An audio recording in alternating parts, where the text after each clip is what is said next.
Canada, rive est sur la façade atlantique. Un petit village se démarque des autres, son nom, Lunenburg. Comme tous les ans, le dernier lundi de novembre, cette sympathique commune de 3500 âmes se métamorphose avec l'arrivée de l'hiver. Chaque année s'ouvre ici l'une des pêches les plus rémunératrices du monde, la pêche au homard. On y extrait de l'océan près de 70 000 tonnes du précieux crustacé pour un chiffre d'affaires estimé à plus d'1 milliard d'euros.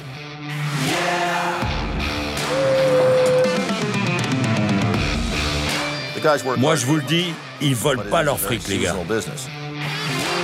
Une pêche extrêmement réglementée qui va durer 6 mois, pas un jour de plus. Vous vous rendez compte? On a 1500 bateaux sur l'eau. C'est une putain de course. Une course contre la montre avec ses règles, mais aussi ses risques, où chaque pêcheur professionnel est prêt à tout pour capturer le plus de homards possible. Il y a quelques années, mon bateau a coulé. C'était la catastrophe. On a réussi à appeler les gardes-côtes et j'ai été élitreillé. Normalement, je ne devrais pas être ici pour vous parler. C'est le prix du danger. Nous suivrons 4 équipages, 4 stratégies différentes qui s'affrontent dans la pêche la plus compétitive du monde. Waouh, j'adore ça! Gaël et Catherine, un couple à la ville comme sur l'eau qui compte bien donner la leçon aux gros bras les plus expérimentés. L'idée n'est pas d'être la meilleure femme capitaine. Je veux être le meilleur capitaine tout court. Desmond et son marin Sisol, les plus anciens, 18 ans de mer derrière eux. Moi, ma stratégie est simple. Déployer mes casiers le plus vite possible. Plus vite tu attrapes un homard, plus vite tu gagnes de l'argent. Craig et son équipier Logan, l'une des plus vieilles lignées de marins de la région. Leur stratégie est la plus risquée, pêcher au plus près des côtes, où la profondeur n'est que de quelques mètres et les rochers omniprésents. On connaît cette zone par cœur. On connaît les fonds et comment y repérer les homards. C'est mon spot de pêche. Enfin, Holly et Aaron, les plus jeunes. Deuxième saison de pêche pour ces novices ultra motivés qui parient, eux, sur les endroits inaccessibles ou négligés par les autres pêcheurs. C'est la meilleure façon de pêcher. Pour réussir leur saison, tous devront affronter les éléments. Il faudra aussi résister au froid polaire de l'Est canadien. À cause du vent, la température est descendue à moins 16 degrés. Ça fait partie du jeu. Personne ne m'oblige à y aller, mais j'y vais quand même. Et faire face à de multiples dangers. Mais mets pas le pied ici. Mais sors de là! On perd 1 ou 2 gars chaque année. Je le sais parce que je suis souvent celui qui retrouve les corps. Enfin, vendre le homard au meilleur prix, Aaron, ça va? car le cours de cet or rouge canadien varie d'un jour à l'autre, comme celui de l'or ou du pétrole. Est-ce que le prix était vraiment de 6 $ les premiers jours? Ce sera plutôt 8 $, hein? C'est incroyable, ça m'angoisse. Je suis contente du prix de vente. Maintenant, il faut passer à la prochaine étape. Où se planquent ces foutus homards? Ça va me rendre dingue, cette pêche.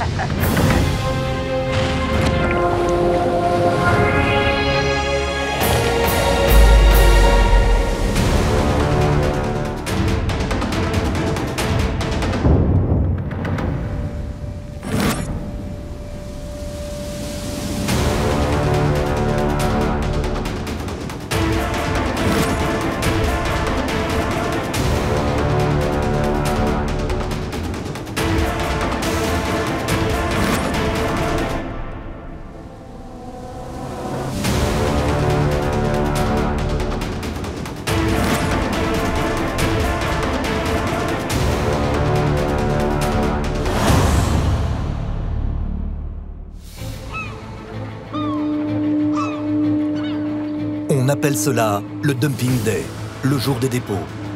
Ici, tout le monde attend ce jour béni où les derniers pêcheurs de homards vont pouvoir mettre à l'eau leurs précieux casiers. 4 mois qu'ils se préparent pour être les premiers sur la ligne de départ et trouver le meilleur spot qui leur permettra de récolter des centaines de milliers de dollars. Le Dumping Day est primordial pour chacun des pêcheurs, une sorte de ruée vers l'or où un mauvais départ peut ruiner toute une saison. Pour moi, 70% des revenus de cette pêche, même si elle dure 6 mois, se font avant la fin du mois de janvier. Tout le défi est là. En fait, il faut rentrer dans le jeu dès le départ. Je vais le mettre en marche. Et tu peux régler les lignes. L'échec, Gail n'y pense pas. Pour la capitaine du Nellie Rowe, c'est même inenvisageable. C'est bon, tu peux larguer la bouée.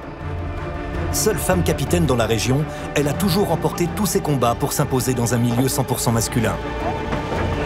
Très physique, elle est aussi redoutable que redoutée. L'idée n'est pas d'être la meilleure femme capitaine. Je veux être le meilleur capitaine tout court. Et je veux attraper le plus de homards possible. J'y peux rien, c'est comme ça. Je veux gagner. Je vais tenter d'empêcher autant que je peux. C'est bon, tout le monde est à bord. Au Canada, cette activité est certainement la plus réglementée qui soit. Chaque licence de pêche donne à son propriétaire le droit d'exploiter 250 casiers. Chacun les utilise comme il le souhaite. En théorie, tous sont égaux à une différence près, la taille du bateau. Ok, on bouge. Holly a certainement l'un des plus petits bateaux du port. Un rafio acheté d'occasion. À peine 11 mètres, peu de place et un moteur poussif. Le Dumping Day est un énorme stress pour le capitaine du Muscoot. J'aime vraiment pas cette pression qu'on nous met le jour de l'ouverture. C'est flippant et encore plus quand tu sais que cette course représente énormément d'argent, des centaines de milliers de dollars. Holly s'est beaucoup endetté pour se lancer dans cette aventure. Ancien charpentier, il a emprunté plusieurs centaines de milliers de dollars pour l'achat du bateau et de la licence. On sait jamais vraiment ce qui peut arriver à son bateau. On peut tomber en panne. Et puis, je sais pas vraiment s'il y a des homards là où je lance mes casiers. Car c'est seulement ma deuxième année de pêche. Et puis, il y a cet inconnu du prix. J'espère qu'il sera très haut pour gagner un max d'argent.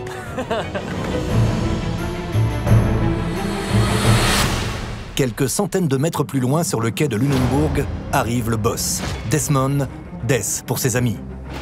Bonjour. 18 ans qu'il navigue dans les eaux tumultueuses de la baie de Lunenburg et il n'a plus grand-chose à apprendre. Le Dumping Day pour lui est une formalité. Moi, ma stratégie est simple. Déployer mes casiers le plus vite possible. Plus vite tu attrapes un homard, plus vite tu gagnes de l'argent. La seule chose qui stresse notre marin à la force tranquille, c'est la météo. Et vous verrez que le boss n'a pas tout à fait tort. C'est Dame Nature qui décide de l'argent que tu vas gagner. Si elle est généreuse, tant mieux. Si elle nous envoie du mauvais temps, les choses se passeront tout autrement. À moins de 2000 km du cercle polaire, au bord de l'océan Atlantique, la météo dans ce grand nord canadien est capricieuse et fait du métier de pêcheur l'activité la plus meurtrière du pays. En quelques minutes, le temps peut changer. Et le jour du Dumping Day, les risques de chavirement sont multipliés par 2 à cause du chargement extrêmement lourd et instable sur les petits bateaux. Bonjour les gars. Bill Flower est un ancien pêcheur. Il est aujourd'hui en charge pour les gardes-côtes de la sécurité dans le périmètre de Lunenburg, ce que l'on appelle le district 33. Avec un peu de chance, tout se passera bien et tu feras juste un petit tour tranquille. Ouais, si je m'ennuie, c'est que tout se passe bien. Et comme chaque année, le Dumping Day l'inquiète. Imaginez un peu, le Dumping Day, c'est 1500 bateaux qui prennent le large en même temps, tous surchargés, avec des quantités énormes de casiers stockés sur le pont. Ce qui fait que c'est si dangereux, c'est que le reste de la saison, ils ont peut-être une douzaine de pièges sur le pont. Mais le jour du départ, certains bateaux vont transporter jusqu'à 500 trappes en une seule fois. Ça pèse des tonnes. Avec un peu de chance, si un bateau se retrouve en danger, je serai là soit pour les sortir de l'eau, soit les remorquer, ou en tout cas, essayer de les maintenir à flot. On perd 1 ou 2 gars chaque année. C'est un jour très dangereux. Les accidents mortels les plus fréquents, ce sont les chutes. Il suffit de glisser et de se cogner la tête violemment et c'est fini. Je le sais parce que je suis souvent celui qui retrouve les corps. Bonne chance, les gars. La première chose qu'on dit aux gars, c'est de garder un couteau tranchant sur eux et de ne pas jouer les héros. Ce jour-là, il suivra les bateaux de pêche sur son propre navire pour intervenir au moindre problème. Tous les bateaux sont en cours de préparation et il reste moins de 15 minutes avant qu'ils soient autorisés à quitter le quai. Ils sont tous alignés derrière nous, prêts à partir. Si Bill est aussi attentif à l'horaire, c'est que la première règle d'équité dans cette pêche au homard est l'heure de départ. Ici, dans le district 33, on n'a pas le droit de partir avant 7 heures. Ils sont tous sur la ligne de départ, c'est comme une course. Vous êtes tous sur quelle fréquence ? La 6 ? Ok, merci les gars, bonne chance. quelle est votre position? On est près de la digue, on se tient tout près de la digue pour le départ de la flotte. À quelques minutes du départ, la tension monte. 4 mois de travail pour être prêt. 4 mois à attendre cette heure précise. Aucun ne veut se louper. Tous veulent être les premiers. Maintenant, ma grosse angoisse, c'est d'arriver la première sur le spot que je vise. Si quelqu'un arrive là-bas avant moi, je sais déjà que je ne pourrai pas y pêcher. Et ça, ce n'est vraiment pas dans mes plans. Je suis super excité, comment vous dire. Les homards sont là, très près, ils vibrent, je les sens. J'ai qu'une hâte, jeter mes casiers et commencer la traque. Mais pour que ce soit équitable, on doit tous partir en même temps, c'est la règle du jeu. Il reste 6 minutes. Ouais, 6 minutes encore. Le départ est à 7 heures précises. Si un bateau veut prendre quelques minutes de retard, c'est son problème. S'il part en avance, cela devient mon problème. Premier sur le site, premier servi, c'est la règle. Alors bien sûr, gagner quelques minutes au départ donne un véritable avantage. Ils ne sont pas autorisés à aller au-delà de la digue, sinon les amendes vont leur coûter cher. Ils peuvent avoir une contravention et elles sont très élevées. On peut aussi leur interdire de prendre la mer pendant la première semaine de la saison suivante.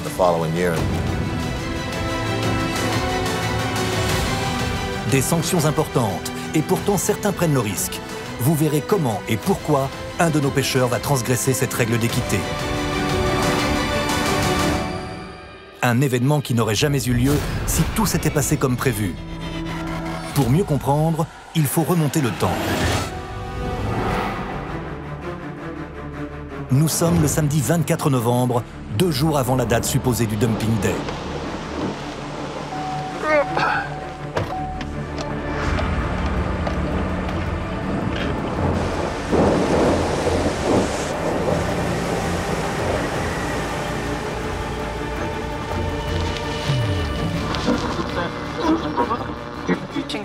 La saison de pêche dans le nord-ouest de la Nouvelle-Écosse commence d'habitude le dernier lundi de novembre. Les districts 33 et 34 constituent l'une des pêcheries de homards les plus rentables du Canada. Mais les pêcheurs vont devoir attendre quelques jours de plus avant de tendre leur piège. Ah, nous y voilà. D'après les prévisions météo, le Dumping Day ne débutera pas comme prévu. Ah, c'est vraiment une mauvaise nouvelle. Le Dumping Day vient d'être annulé. Ah merde. C'est mort. Donc on part pas? C'est reporté. Ah, c'est sûr, j'étais verte de rage. Imagine, t'es prête à partir, t'attends le signal, et le feu vert du départ ne vient pas. Forcément, tu te dis, la galère commence. Le Dumping Day est retardé si la météo prévoit plus de 25 nœuds de vent. Donc 26 nœuds et on reste à quai. Le moment du départ est donc repoussé de 2 jours au mercredi 28 novembre. Un coup de tonnerre pour nos pêcheurs qui doivent se réorganiser. Assurer le chargement de leur bateau pour la tempête à venir, voire redécharger et prendre leur mal en patience. Pour Oli, qui doit payer ses factures le plus vite possible, chaque jour de retard est un manque à gagner. Salut mec. C'est mort. Mes paiements sont 2 fois par an. J'ai un paiement mi-janvier et un paiement mi-juillet. Ça te met la pression quand tu te dis que cette date se rapproche et que t'as pas ce qu'il faut sur ton compte en banque. Puisqu'on a plus de temps, il reste encore des bricoles à faire sur le bateau. Donc rendez-vous 8 heures, ok? Ça marche. C'est difficile de savoir s'ils ont pris la bonne décision ou pas. On ne saura pas avant lundi. Et si lundi il fait beau, comme c'est sûrement possible, tout le monde se dira « Merde, on aurait dû y aller aujourd'hui ». Le pronostic d'Oli va s'avérer exact. Lundi 26 novembre, jour théorique du Dumping Day, la météo à Lunenburg est clémente. À peine quelques ondées et quelques vagues dans la baie. La tempête annoncée n'est pas là, en tout cas, pas dans notre périmètre. Nos pêcheurs craignent un nouveau report et Gail, comme Desmond, prennent leurs précautions pour ne pas gâcher des tonnes d'appât en attente, ces poissons dont le homard raffole. Je les ai laissés dans l'espoir qu'on partirait dans 1 ou 2 jours. Mais comme ils reportent sans cesse le jour du départ à cause des prévisions météo, je remets tout sous glace pour essayer de les conserver. Ah, c'est galère de tout conserver. Je dois en avoir à peu près 300 kilos. Les appâts coûtent une fortune. C'est presque 2 € le kilo. Il y a quelques années, c'était moins de 50 centimes. Tout devient plus cher. La décision de report est prise par les DFO, le département gouvernemental qui régit toute l'organisation de la pêche au homard au Canada. Cette décision, je dois l'accepter, mais ça me fout en rogne, car je pense que le temps permettrait de prendre la mer dès mercredi. Ça commence à me taper sur les nerfs, parce qu'on a eu un jour avec un vent du nord-ouest pas si fort que ça. Il faisait un temps magnifique de notre côté. La DFO, le ministère de la Pêche, va encore se réunir à 9 h pour fixer la date du départ. Et à tous les coups, on va se prendre encore quelques jours supplémentaires. Allez, je ferme la boutique. Je croyais que je serais à la pêche aujourd'hui, mais je vais rester à la maison.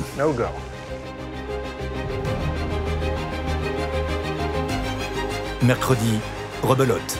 La tempête au large empêche les gros bateaux d'une autre zone de sortir. Et par équité, Lunenburg est elle aussi interdite de pêche.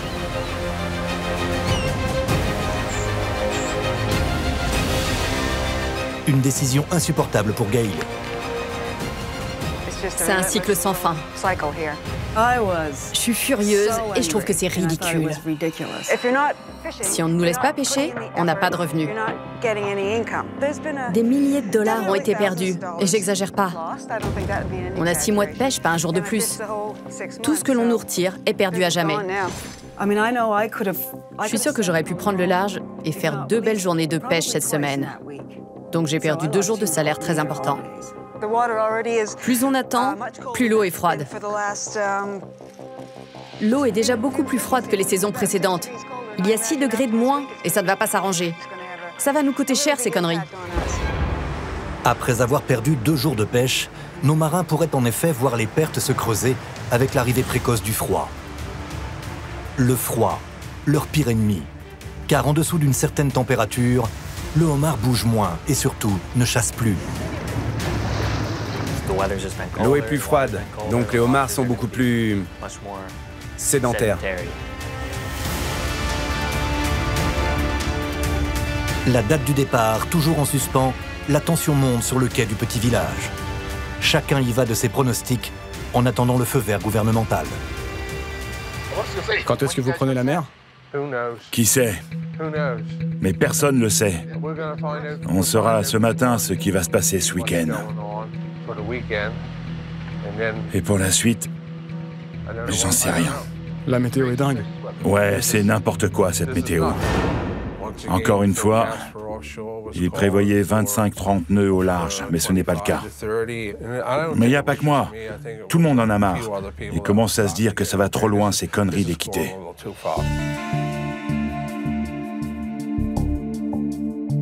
On est là sur le quai à attendre un appel sans rien pouvoir faire. Allô? Non, on n'a rien à vous vendre pour le moment. Et pour énerver un peu plus nos pêcheurs, les acheteurs de homards se manifestent eux aussi pour réclamer de la marchandise. Bien sûr qu'on veut travailler, mais mon boulot là en ce moment c'est d'attendre, alors j'attends. L'une des premières industries canadiennes est en panne à cause de la règle des 25 nœuds de vent, censée pourtant protéger les pêcheurs. Ok John, au revoir. C'était notre acheteur de homards. Il veut des homards, mais il n'en aura pas. Tu vas faire quoi? Tu vas charger? Non, je vais mettre un peu d'ordre sur le bateau. C'est marrant, on sait pas trop ce qui se passe. On se demande, est-ce qu'on y va? Est-ce qu'on n'y va pas? Et sur le quai, ça répond, je sais pas. Jusqu'à ce que tout à coup, quelqu'un sorti d'on de ses eaux nous dise, c'est bon. Tiens, quand on parle du lot... Après une semaine de report, la décision tant attendue tombe enfin. Le départ est fixé samedi à 7 h du matin, à moins que quelque chose ne change vraiment. C'est bon pour samedi à 7 h. Craig, t'as reçu un SMS de Dean? Ok. C'est bon, on a la même info. Maintenant que je sais la date, je peux m'organiser. Je peux appeler mon équipage et leur dire à quelle heure se présenter pour répartir les tâches. Salut Gail. Salut Kara, ça va? Bien et toi? J'ai enfin une date. Oh super. Oui, c'était long, mais là c'est bon. Eux aussi étaient soulagés d'avoir enfin une date, parce qu'en attendant, ils bossent pas ailleurs. Je pense qu'on va préparer les 250 casiers vendredi. Ok. Génial, on se voit à 8h sur le quai samedi. Pardon, pas samedi, vendredi. Ouais, cool. À bientôt. Merci, salut. Voilà, ils sont prévenus. Plus de report. Enfin, on y est. Ils n'ont que 2 jours pour s'installer. Sortir les appâts, recharger les bateaux et s'organiser pour le grand départ. 48 petites heures seulement. À J-1, après 5 jours de perdu, les quais de Lunenburg s'animent. Tout le monde est sur le pont. Cette fois, c'est la bonne, la météo est confirmée. Demain, tout le monde sera sur l'eau. J'adore découper les appâts. Non, non, pas comme ça. Plante-le dans l'œil. Je connaissais un gars il y a quelques années de ça, un grand mec, un capitaine costaud. Il décharge le poisson de son camion, il le fait glisser en arrière et bim, ça part en sucette. Il faisait le gros bras et il s'est pris un coup direct dans les parties. J'ai hâte de voir ces casiers remplis de homards. Je suis sûr que tu veux la même chose que moi. C'est clair que oui. Plein comme jamais. T'as intérêt à assurer, il faut que je gagne un maximum d'argent. Chaque équipage doit recharger et réarrimer ses 250 casiers. Traditionnellement, chaque casier possède sa corde et sa bouée pour être lancé à l'eau et ensuite repêché chaque jour. Avec 250 casiers, ce sont des kilomètres de boutes qui s'en mêlent sur les bateaux.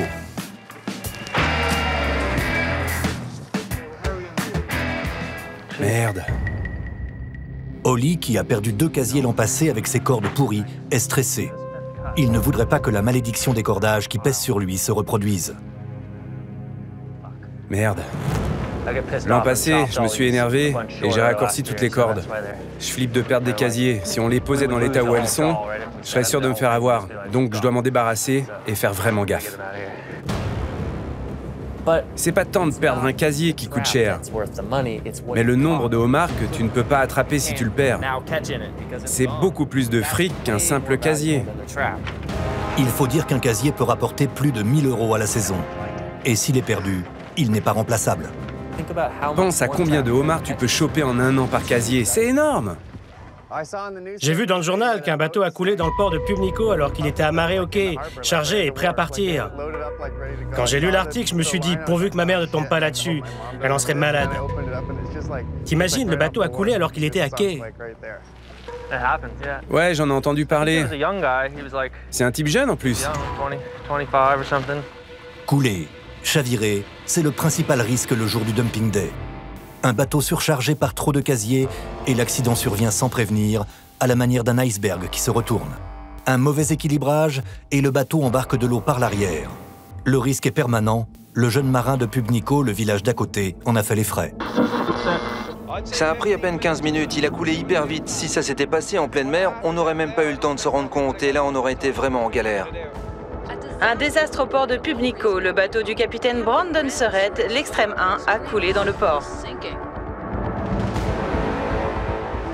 T'as vu ce qui est arrivé au type de Pubnico? Mon Dieu, quel cauchemar! L'accident de cette nuit fait rapidement le tour du port et la nouvelle résonne particulièrement aux oreilles de Desmond, qui possède le même type de bateau. Le bateau qui a coulé avait le même système d'échappement que le mien. L'eau s'est introduite par le pot d'échappement, puis a inondé la cale et coulé le bateau. Je ressasse ça tout le temps, parce que ça pourrait bien m'arriver, ce genre de conneries. Il est comment là, le pot d'échappement? Ça va, il dépasse pas trop? Avec un lourd chargement de casier, la sortie d'échappement s'enfonce dans l'eau. Et il y a un tout petit clapet qui se rabat. Une sorte de déflecteur qui empêche l'eau de rentrer. S'il saute et que l'eau rentre, ton bateau coule. Chaque casier pèse une petite quarantaine de kilos. Alors effectivement, quand on en charge plus d'une centaine, cela représente près de 5 tonnes. Desmond n'a pas le droit à l'erreur pour équilibrer cette masse. 36, 37, encore 2. À la différence d'Holly, Desmond a recruté 3 personnes pour aller plus vite. Je vous présente mon équipage pour les prochains jours. mon Jean Dandreau, mon partenaire Cecil et un autre marin, Trevor Lewis. J'ai 2 gars sur le quai. Ils mettent les appâts et font descendre les casiers. Ensuite, je prends les casiers et je charge le bateau. Je charge à bloc parce que je sais ce qu'il peut supporter. J'espère en charger environ 125. Avec 125 casiers par voyage, Desmond fait le choix de 2 allers-retours. Il lancera plus vite ses casiers et économisera du gasoil. Mais il ne faut pas se tromper, et c'est malheureusement ce qui va se passer pour notre capitaine le plus expérimenté. God. Ce jour-là, on a pris les mauvais casiers. Putain, merde. On a chargé les mauvais. Qu'est-ce qui se passe? On aurait dû charger ceux-ci en premier. Et ceux-là en dernier, mais on ne l'a pas fait. Parce qu'on voulait que ceux-ci soient répartis le long de la côte ouest. Ils sont en corde courte. Maintenant, on doit tout décharger, les entasser sur le quai et à nouveau les charger sur le bateau, dans le bon ordre cette fois. J'en voulais 40 à l'extérieur de la baie en eau profonde. J'aurais dû en charger 40 avec de longues cordes en premier, et ensuite continuer. J'ai complètement oublié. Merde. On va essayer d'en décharger que la moitié et faire glisser les autres. Tu crois que c'est possible? Je voulais pas tout recommencer. Donc j'ai chargé des casiers en plus pour m'en tenir au plan et ensuite revenir. Tant pis si c'est trop lourd. Allez, ça va le faire. Plus vite ils seront dans l'eau, plus vite la pêche commencera. Une décision lourde de conséquences. 40 casiers supplémentaires sur le premier voyage, c'est quasiment 1,6 tonne de plus sur le bateau. Desmond ne prend-il pas le risque de faire chavirer son navire ?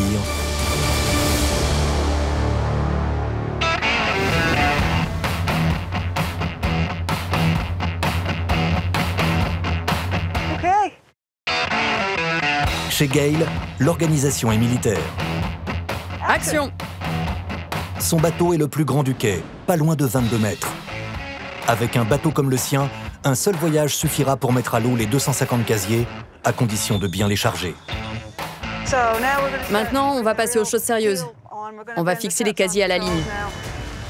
Jusqu'au bout du pont, donc environ une vingtaine. Allez, encore 16 lignes à préparer et à faire rentrer dans le bateau. Après, on sera prêt. Mais là où cela se complique pour notre équipage féminin, c'est que Gale pêche en ligne, en attachant ses casiers les uns aux autres. La plupart des pêcheurs de Lunenburg pêchent en casier individuel, donc il y a une bouée pour chaque casier. Ok, numéro 2. Moi, je les assemble 10 par 10. Alors quand on remplit les bateaux, on est tous très attentifs et très méticuleux. Parce qu'à chaque fois, on va balancer 10 casiers à la flotte. 4, 5, 6, 7, 8, 9, 10. En fait, cette journée de prépa est plus importante que celle de demain. Parce que si tout se passe bien aujourd'hui, demain ce sera nickel. Demain, ça sera plus simple, ouais. Si tu fais une erreur maintenant, demain ça pourrait tourner au cauchemar. Avec les lignes, tu fais une seule connerie et tout à coup les cordes s'en mêlent. Quand tu fous le premier casier à l'eau, ça peut très mal se passer et tu risques de te faire embarquer par le troll si tu mets un pied dans le cordage. Il y a un truc qui va pas. Attends un peu. La moindre erreur dans l'organisation des lignes et l'ordre des casiers attachés les uns aux autres peut devenir fatale. Alors Catherine vérifie une à une ces lignes et se rend compte assez vite d'un problème qui aurait pu coûter très cher.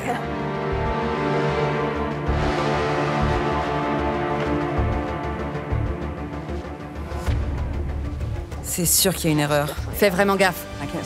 Je n'insisterai jamais assez sur l'importance de l'organisation. Il fallait juste qu'on répare cette gaffe. Ah ouais, t'es sûr? Oui, j'ai pas fait attention à celle-là. J'en ai sauté une et ça me semblait bizarre. Putain, heureusement qu'on a l'habitude. J'étais distraite, ça aurait pu coûter cher.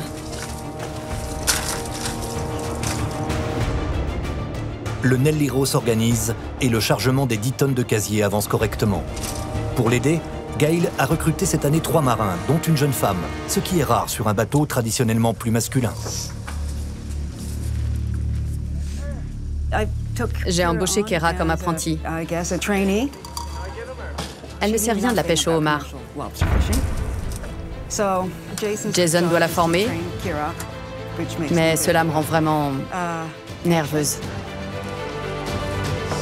L'équipage, c'est peut-être la seule fragilité de Gail cette année. Si Catherine a de l'expérience, Scott, Jason et Keira vont eux s'avérer compliqués à gérer.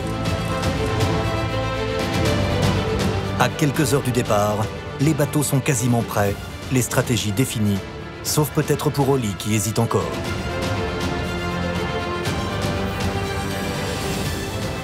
On en a assez? 31, non? Non, c'est 42. D'accord, je vais réfléchir à ce qu'il faut faire. La façon dont tu charges ton bateau dépend souvent du temps et de l'endroit où tu vas déposer tes casiers. Comme je suis nouveau, j'ai pas d'endroit bien défini encore et je sais pas si je serai le premier. Donc mon plan doit être assez modulable et change de minute en minute. Prends juste les jaunes et remets ceux-là. Finalement, notre novice prend la décision de faire 3 voyages. On en a combien maintenant? Comment tu veux faire? On va en mettre 100. Ok, c'est bon. Desmond, lui, a choisi de faire 2 allers-retours.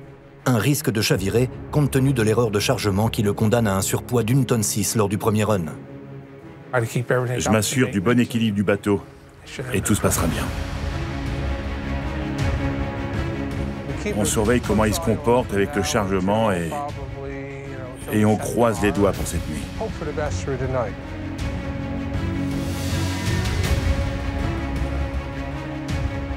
Gail, de son côté, ne reviendra pas au port. Tous ses casiers sont sur le bateau. Mais pourra-t-elle gérer sans encombre la mise à l'eau de ses 25 lignes de 10 casiers? Rien n'est moins sûr. On verra bien demain si on a été bon. J'espère qu'on s'est pas gouré. Et surtout, que tout se passera bien. Je suis contente, mais dans ma tête, je suis déjà passée à la prochaine étape. Où se planque ces foutus homards? Voilà la vraie question. Du coup, le stress monte. Parce que demain est un jour vraiment dangereux.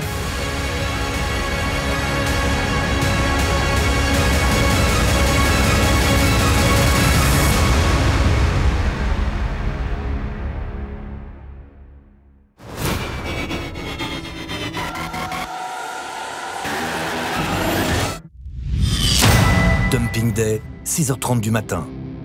1500 bateaux se préparent sur la zone de pêche numéro 33.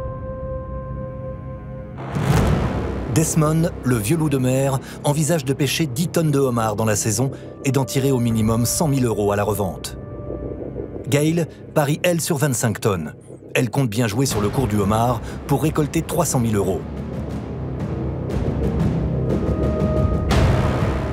Le jeune capitaine du Muscoot, Holly, espère lui capturer 15 tonnes du précieux crustacé cette saison avec un objectif vital espéré de 180 000 €.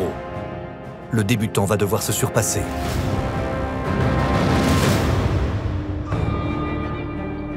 Quatre mois qu'il se prépare pour cette course au profit et déjà 1 semaine de perdu sur les 6 mois de pêche.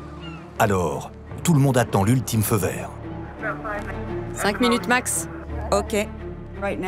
Là, mon stress se focalise sur le spot que je veux rejoindre. Ça va être la course pour sortir nos lignes avant les autres. Les bateaux sont chargés à bloc et il est très difficile de circuler à bord, particulièrement chez Desmond, qui a mis beaucoup plus de casiers que prévu. Tout peut arriver le jour du dumping day. Dans le pire des cas, tu tapes une avarie et l'eau commence à entrer. C'est le plus gros risque. C'est le prix du danger. Tous ont leur plan bien établi, sauf un. Bon, alors. Holly change de stratégie à la dernière minute et décide une demi-heure avant le départ de mettre plus de casiers sur son bateau. La nuit d'avant, j'étais allongé dans mon lit et je me disais, après tout, pourquoi on le ferait pas en 2 voyages plutôt que 3? On va commencer avec 10 de ceux-là. D'habitude, je le ferais pas, mais l'eau sera tellement calme, donc je prends le risque. C'était pas compliqué, fallait juste entasser une 20aine de casiers supplémentaires.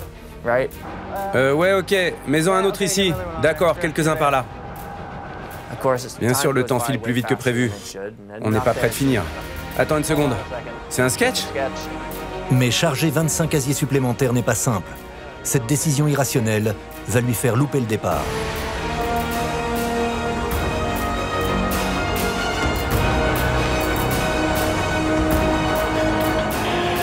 Halifax, radio garde-côte. Halifax.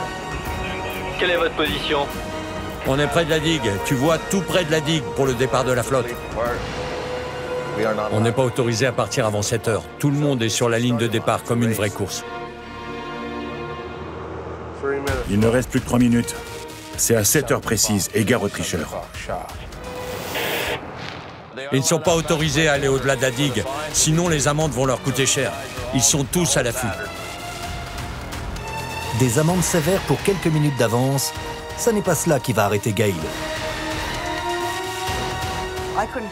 J'entendais pas parce que j'étais à la barre de l'autre côté. Mon équipage était sur le pont et Kat a tapoté à la fenêtre et a dit « Go !» Ça y est, Gail. Et vroom.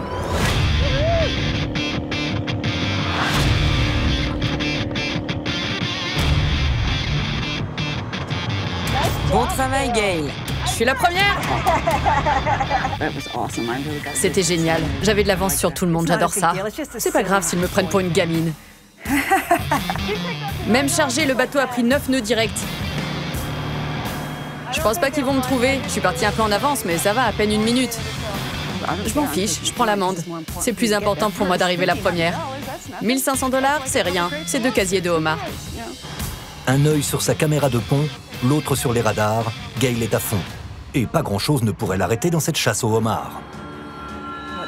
En vrai, si quelqu'un se tranche un doigt, je dirais « Ça va, on le met dans un petit sac. Ça se garde, j'ai de la glace. Et on recoudra demain. » Je ferais la même chose pour moi. Il n'est pas aussi rapide que nous. On va bien plus vite. Un départ en fanfare qui passera inaperçu auprès des gardes-côtes, mais pas des petits copains. Et notamment du boss de Lunenburg. C'est Gail qu'on voit là-haut? Passablement énervé de voir ça. J'aime pas que les gens partent avant 7 heures. Ils sont pas censés partir. Elle a de la chance qu'aucun agent de pêche ne l'ait vue, sinon elle se serait pris une sale amende. Pas le temps de se plaindre, la course commence.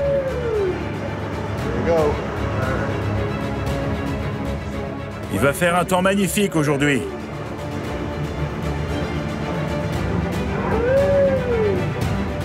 Les bateaux les plus rapides prennent la tête pour rejoindre le plus vite possible les meilleurs sites. Chacun a son expérience en fonction des années précédentes. Mais les places sont chères.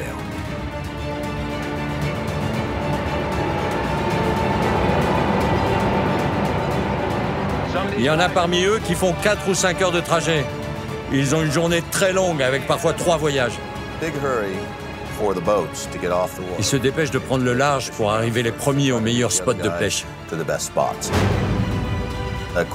Plus vite tu mets tes casiers dans le fond, plus vite la pêche commence. Et ces homards affamés vont grimper dans les premiers casiers qui se posent au fond. Il y a beaucoup de dollars à la clé.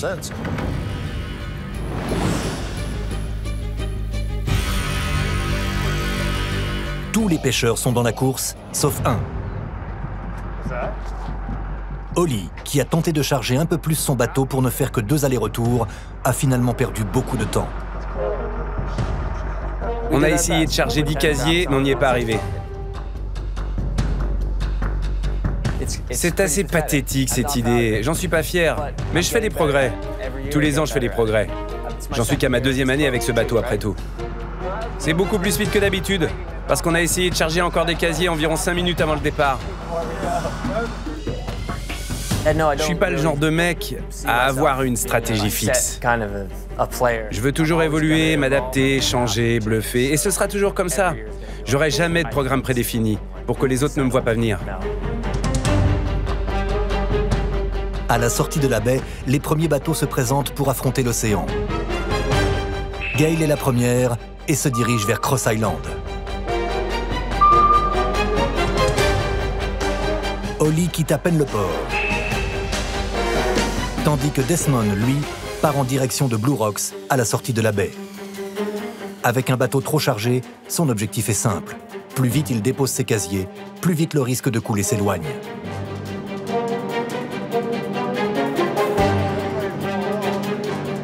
Son bateau tangue dangereusement. Alors tant pis si ce n'est pas le meilleur spot, le boss prend la décision de mouiller une partie de ses casiers avant même de rejoindre le large. On est passé à l'action. Il n'y a pas le choix si on veut faire de l'argent. Allez, c'est parti! À moins de 5 mètres de profondeur, si près des côtes, peu de chances de faire le plein de homards dans ces casiers largués précipitamment. C'est vrai qu'on n'a aucune idée de ce qui nous attend. Allez, s'ils sont là, s'ils ont faim, ils rentreront dans les trappes. C'est comme jouer au casino. Il y en a qui partent, pensant faire ce qu'il fallait, mais traquer le homard n'est pas une science exacte. Certains réussiront, d'autres non. Il faut parier, mais on ne réussit pas à chaque coup. Je croise les doigts. D'habitude, ça se passe bien, mais parfois tu retournes sur ton ancien spot et la pêche est mauvaise. Il n'y a pas de règle.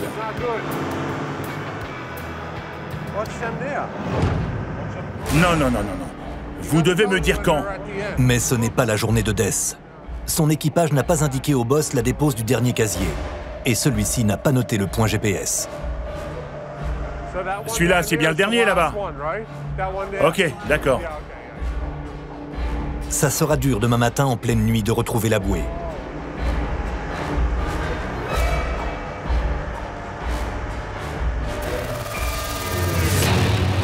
À bord du Muscoot, c'est aussi la galère. Et Holly rencontre de sérieux problèmes de largage. Les cordages, c'est la hantise de notre novice. Je vais prendre la bouée.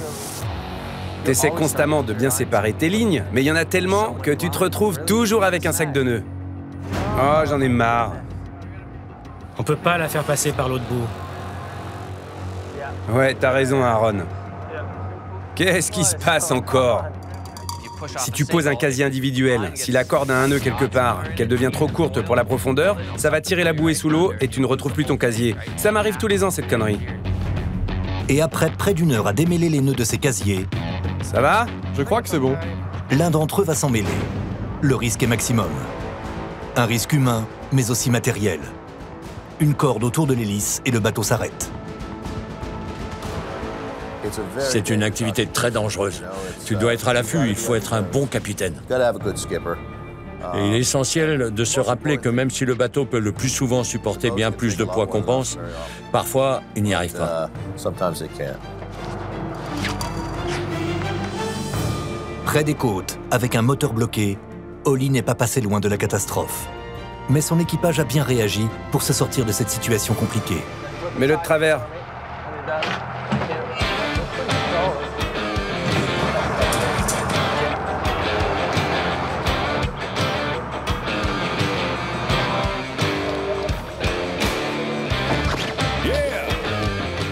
On est énergique et rapide.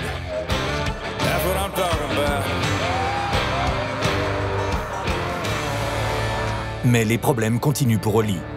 Il y a un autre pêcheur là, tu vois ça? Parti très en retard, il arrive après les autres sur le site qu'il convoitait. La règle est claire, premier arrivé, premier servi. Il y a 1, 2, 3, 4, 5 bateaux ici. 5 bateaux. Plus il y a de matériel de pêche, moins il y aura de homards qui viendront chez nous. C'est statistique. Je regarde autour de moi dans la baie. Il y a un tas de bouées, il y a un tas de gars avec du matériel. Tout le monde connaît ces endroits avec un fond rocheux. Moi, je me concentre sur des spots où personne ne pêche. Chaque pêcheur déploie souvent ses casiers aux endroits qui ont bien marché les années précédentes. Moi qui suis nouveau, faut que je m'adapte, donc je réfléchis à des endroits où il y aura peu de matériel dans l'eau. Il a pris sa décision. Contrairement à son idée de départ, il va se rapprocher des côtes. J'ai déjà fait de bonnes pêches là-bas. Je sais qu'il y a moins de homards, mais il n'y a pas non plus de concurrents. Je crois que c'est la meilleure façon de pêcher.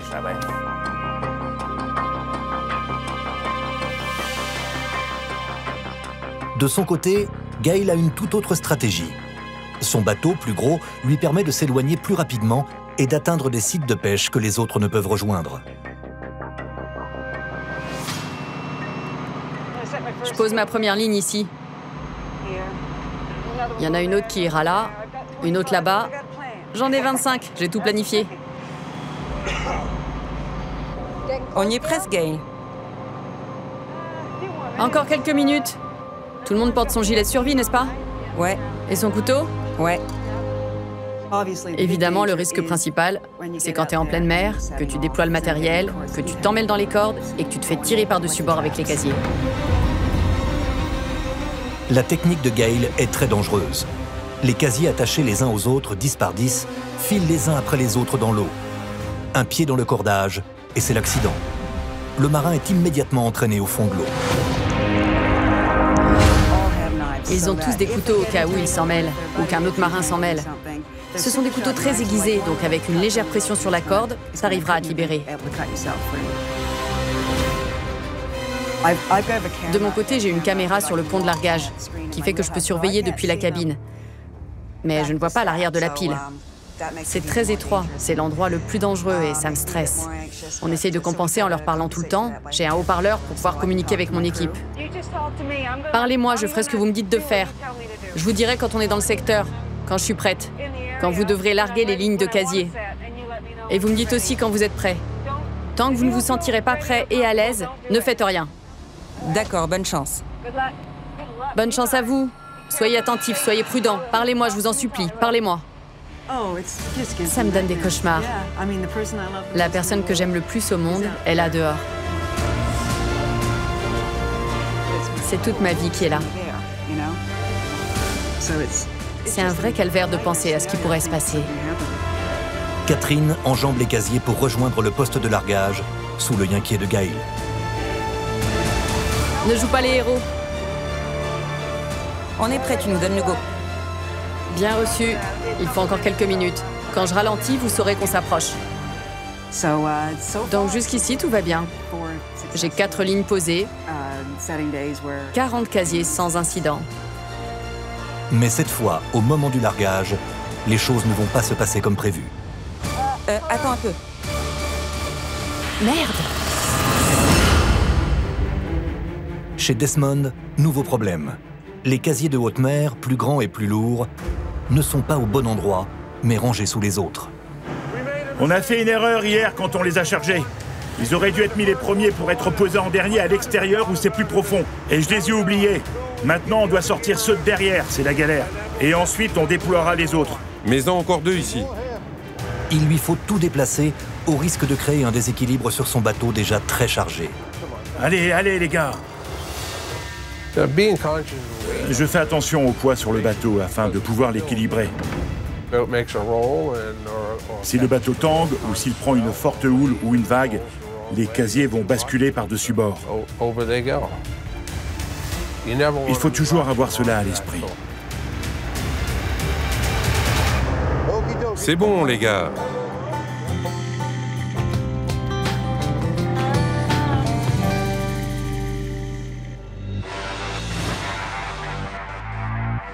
Retour chez Gail, qui au moment de larguer ses casiers, va s'apercevoir qu'elle s'est fait prendre à son propre jeu. Ah merde, quelqu'un a eu la même idée que moi. Un pêcheur venant d'un autre port lui a volé son emplacement. Tu vois les autres bateaux, Gail, non? Les 2 bouées lui font comprendre qu'il s'agit d'une ligne, un trawl. Le fond de l'océan à cet endroit est donc rempli de casiers et de cordages. Je vais faire le tour pour jeter un coup d'œil et je vous tiens au courant. 2 options, partir ou tenter de se poser à côté, au risque de perdre toute sa ligne et celle de l'autre pêcheur. Je suis plus agressive qu'un ours du coin, parce que je viens d'un district où les pêcheurs posent leurs casiers très près les uns des autres. Alors je fais ce que j'ai à faire. On largue la ligne? Gail, on largue la ligne? Ok, oui, larguez-la. C'est parti.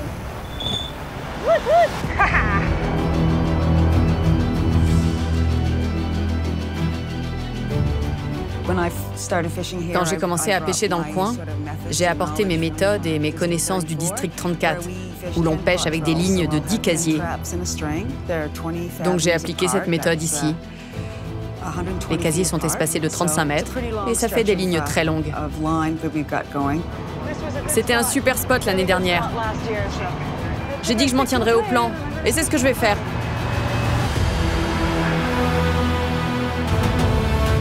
Gail ne lâche rien, mais cette fois les courants de l'océan et la chance ne sont pas de son côté. À la fin du largage, sa ligne semble s'être posée au-dessus de celle de son concurrent. Explication. Un pêcheur a posé sa ligne de casier qui repose donc sur le fond. Quand le bateau de Gail dépose son trawl où sont attachés ses casiers à homard, sa ligne vient recouvrir celle du premier pêcheur. Quand Gail va relever ses casiers, les cordes vont immédiatement s'en mêler, créant un sac de nœuds qui peut engendrer la perte des casiers. Merde. Bon, je sais pas. J'ai vu les bruits de Gary, mais je suis pas sûre. Je sais pas ce qui va se passer. On a un accord entre gentlemen pour éviter ce genre de situation. Mais ça arrive parfois que tu poses ton chalut par-dessus celui de quelqu'un d'autre. C'est une situation délicate. Elle n'a pas le choix. Elle doit appeler le propriétaire de l'autre bateau pour l'informer si elle ne veut pas que demain, en pleine nuit devant le sac de nœuds, celui-ci ne coupe tous les cordages. Si tu les appelles et que tu leur dis que tu crois avoir posé ta ligne sur la leur, s'ils la coupent, c'est vraiment des pourris. Yasmine B, Neliro, tu es sur cette fréquence, Gary? Je te reçois, Gail. Je pense que ma ligne numéro 18 est à cheval sur la tienne. Je suis pas certaine, mais bon. J'essaierai de revenir avant toi si je peux. Mais sinon, tiens-moi au courant. Ok, Gail, on se parle demain. Un pari dangereux pour Gail de s'installer ici. Elle risque maintenant de perdre 10 casiers sur les 250 alloués pour la saison.